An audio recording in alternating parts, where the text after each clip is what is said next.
నకిలీ లెక్చరర్లు తప్పుడు ధృవీకరణ పత్రాలు సమర్పించిన జూనియర్ లెక్చరర్గా క్రమబద్ధీకరణ పొందిన 700 మంది నకిలీ లెక్చరర్లు.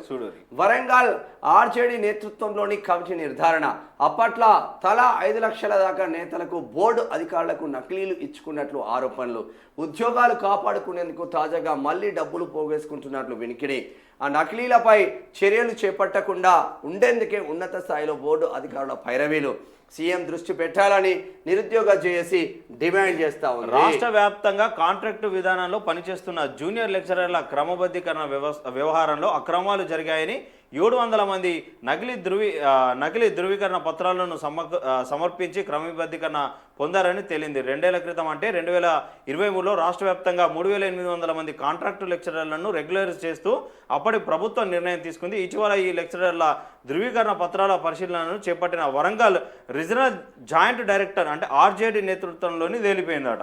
700 మంది లెక్చరర్ మొత్తం మీద నకిలీ లెక్చరర్లు. ఇక వాడు పుట్టుకనే నకిలీ అయిపోయింది. ఇప్పుడు ఆడు పేద ప్రజలకి ఏం చదువు చెప్తాడు? వాడికే చదువు రాక అడ్డదారుడు 5 లక్షలు సమర్పయామి అని చేసుకొని ఉద్యోగం పొందిండు.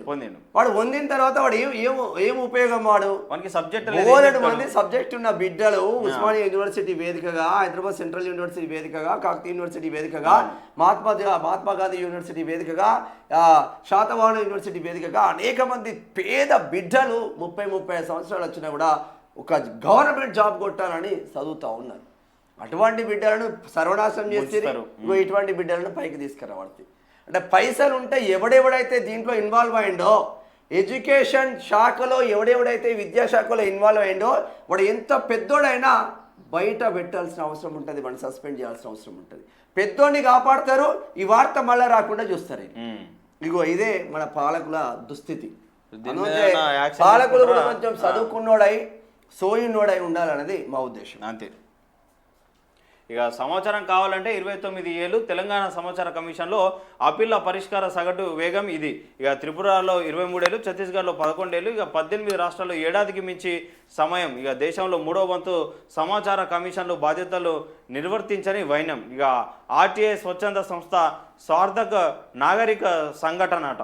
తెలంగాణ సమాచార కమిషన్కి తాజాగా ఏదైనా అప్పీల్ వస్తే దాని పరిష్కారానికి 29 ఏళ్ళు పడుతుందని 2 దశాబ్దాలుగా సమాచార హక్కు ఉద్యమంలో భాగస్వామిగా ఉన్న స్వచ్ఛంద సంస్థ సార్థక్ నాగరిక సంఘటన తెలిపింది. నెలల వారీగా దరఖాస్తుల పరిష్కార వేగం ఆధారంగా ఈ అంచనాలకు వచ్చింది. అంటే తెలంగాణలో ప్రస్తుతం ఎవరైనా తనకు సమాచారం కావాలంటే 29 ఏళ్ళు పడుతుందట. సమాచారం కావాలంటే ఆర్టీఐ ద్వారా ఎంతసేపు పట్టాలి?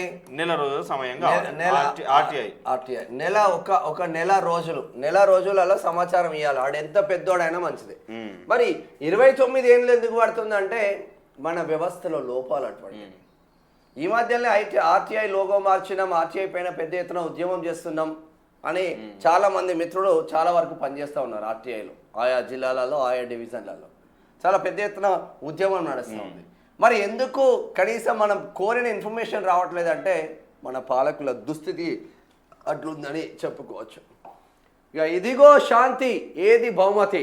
ట్రంప్ శాంతి ప్రణాళిక తొలి దశ అమలుకు ఇజ్రాయెల్ హమాస్ ఓకే. నోబెల్ శాంతి బహుమతి ఆశతో ఇరు వర్గాలపై ట్రంప్ తీవ్ర ఒత్తిడి. చర్చల తర్వాత పలు అంశాలపైన స్పష్టత. పరస్పర బందీల విడుదలకు ఏర్పాట్లు. ఇక గాజాలో శాశ్వత శాంతి అంటున్నారు ట్రంప్. దేవుడి దయతో మా వాళ్ళు తిరిగి వస్తున్నారు అంటున్నారు నేతాన్యాహు. ఒప్పందాన్ని ఇజ్రాయెల్ పాటించేలా చూడాలి హమాస్ అంటున్నారు. ట్రంప్తో మాట్లాడి అభినందించాయి. ట్రంప్ గాని కూడా వడేయండి ఆ శాంతి బహుమతి. ఇప్పుడు